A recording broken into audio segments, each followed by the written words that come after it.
Banyak orang berpikir konflik antara Israel-Palestina yang tak berujung adalah karena alasan agama. Apakah hal itu sepenuhnya benar?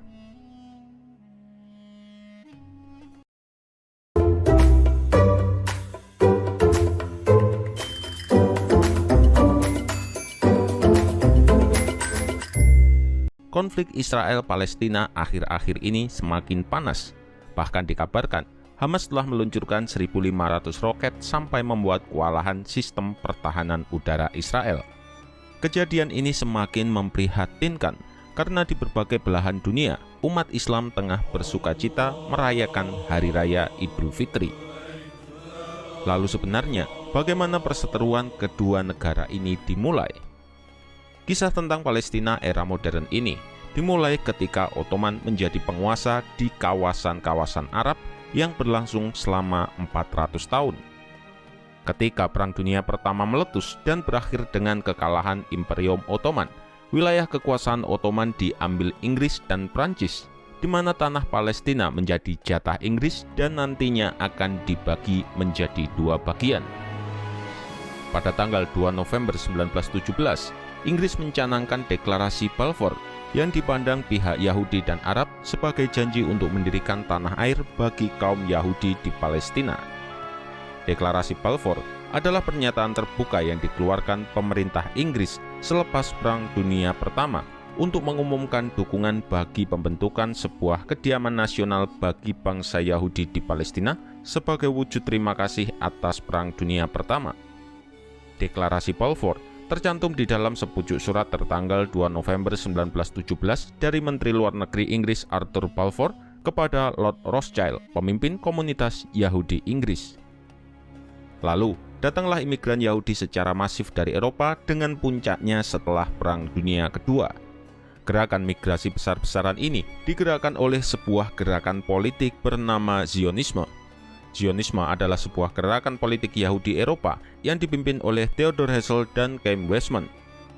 Zionisme didirikan sebagai respon kaum intelek Yahudi terhadap perlakuan negara-negara Eropa pada warga Yahudi.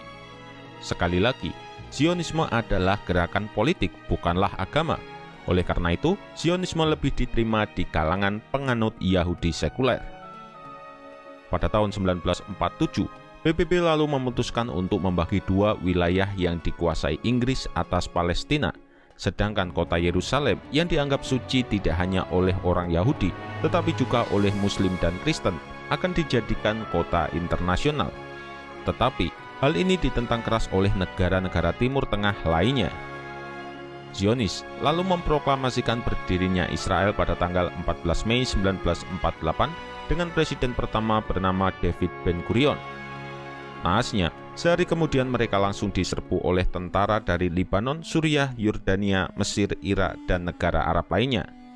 Tetapi, Israel bisa memenangkan peperangan ini dan malah merebut kurang lebih 70% dari luas total wilayah yang diminta PBB. Peperangan ini menyebabkan banyak warga Palestina mengungsi dari daerah Israel. Tetapi di sisi lain, tidak sedikit pula kaum Yahudi yang diusir dari negara-negara Arab lainnya. Dengan niat untuk menjadikan Palestina sebagai negara yang berdaulat, pada tahun 1964, kemudian Organisasi Pembebasan Palestina atau PLO didirikan dengan tujuan tak lain untuk menghadapi Israel. Situasi memanas terjadi pada tahun 1967, berawal ketika Mesir menutup Selat Tiran yang menjadi akses pelayaran industri Israel. Tak tinggal diam, Israel lalu melancarkan serangan di mana saat itu Israel harus menghadapi 3 negara sekaligus, yaitu Mesir, Yordania, dan Suriah, yang berlangsung dari tanggal 5 sampai 10 Juni 1967 dan biasa disebut sebagai Perang 6 Hari. Pihak-pihak yang terkait akhirnya bersedia menandatangani sebuah kesepakatan gencatan senjata pada tanggal 11 Juni. Perang 6 Hari telah melumpuhkan kekuatan militer Mesir, Suriah, dan Yordania karena Israel berhasil menewaskan sekitar 20.000 personel mereka dan hanya kehilangan kurang dari 1.000 personel. Keberhasilan Israel adalah hasil dari strategi yang disiapkan dengan matang dan dilaksanakan dengan sempurna. Namun juga hal itu disebabkan oleh lemahnya kepemimpinan negara-negara Arab serta strategi militernya. Dalam pertempuran itu, Israel berhasil merebut jalur Gaza dan semenanjung Sinai dari Mesir, tepi barat dari Yordania, dan daratan tinggi Golan dari Suriah. Kemenangan Israel yang diraih membuat jajaran kepemimpinan Angkatan Pertahanan Israel menjadi terlalu percaya diri. Rasa percaya diri yang berlebihan ini membuat Israel gegabah sehingga ketika awal-awal dapat dikalahkan oleh negara Arab dalam Perang Yom Kippur pada tahun 1973, meskipun angkatan bersenjata Israel akhirnya dapat menundukkan kekuatan tempur negara-negara Arab dan memenangkan peperangan.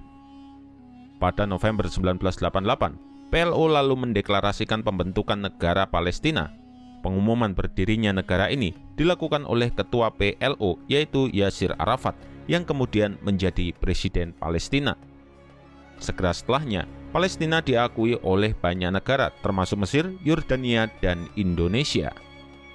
Dalam deklarasi kemerdekaan Palestina, negara ini digambarkan sebagai negara yang didirikan atas wilayahnya tanpa menyebutkan lebih lanjut batasan-batasannya. Karena itu, beberapa negara yang mengakui kedaulatan Palestina merujuk pada perbatasan 1967. Dengan demikian, hanya mengakui wilayah Palestina yang diduduki, tidak termasuk wilayah kekuasaan Israel. Selama negosiasi kedua pihak, PLO mengakui hak Israel untuk berdiri dan Israel mengakui PLO sebagai wakil dari rakyat Palestina.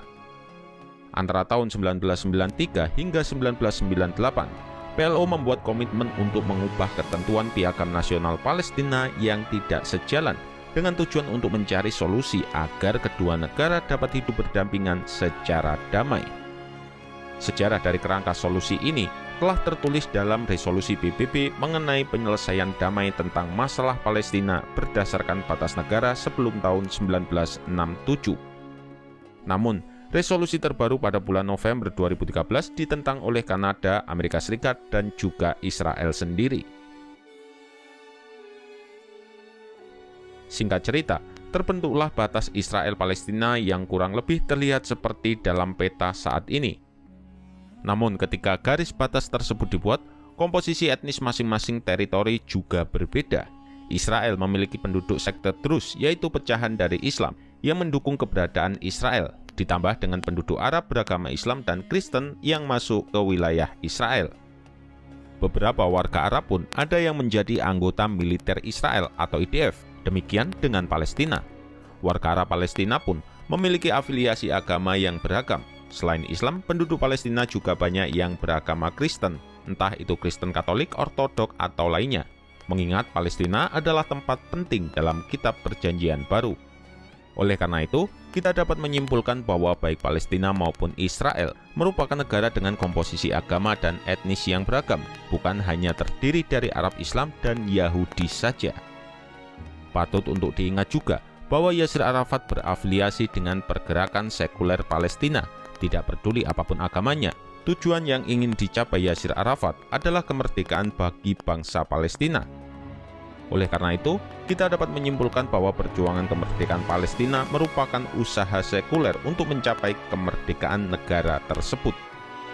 Dari sejarah ini, setidaknya kita bisa menarik kesimpulan bahwa perlakuan Israel terhadap Palestina merupakan sebuah pelanggaran hak asasi manusia, bukan sebagai sebuah isu agama yang sempit. Apa yang terjadi di Palestina ini merupakan sebuah tragedi bagi kemanusiaan, tidak peduli apa agamanya. Namun setiap individu yang memiliki hati nurani setidaknya harus melihat bahwa ini adalah sebuah tragedi.